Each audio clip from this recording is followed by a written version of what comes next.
Bonjour, je m'appelle Erin Cox, physiothérapeute. Aujourd'hui, on va regarder le mouvement de la déviation radiale de la main.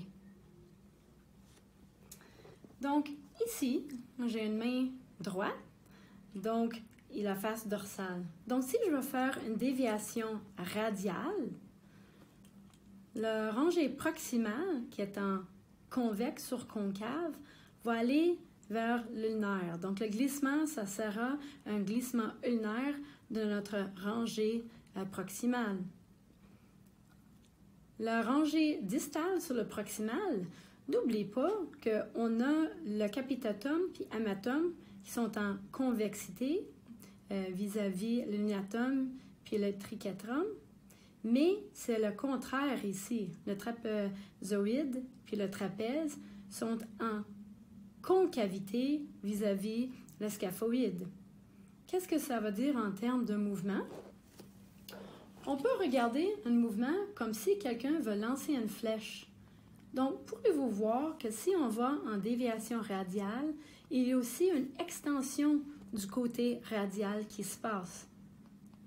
En termes de biomécanique, ça fait qu'on a le trapèze puis le trapézoïde qui vont rouler en postérieur par-dessus notre scaphoïde. Donc, ça fait un genre d'extension.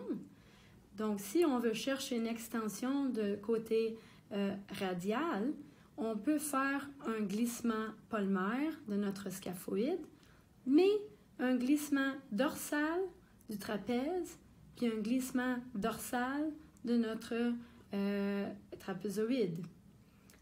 Également, il ne faut pas oublier les rangées plus en verticale. Donc, on s'est dit, le capitatum est en convexité tout autour. Donc, je peux aussi, pour aider la déviation radiale, aller faire un glissement postérieur, donc une concavité sur convexité de la scaphoïde sur le capitatum. Également, au niveau du trapézoïde sur le capitatum, je peux faire un glissement postérieur. Puis même, je peux aller chercher le deuxième métacarpe qui va faire une extension du côté radial ou un fanning aussi si on part de la longue des doigts. Merci.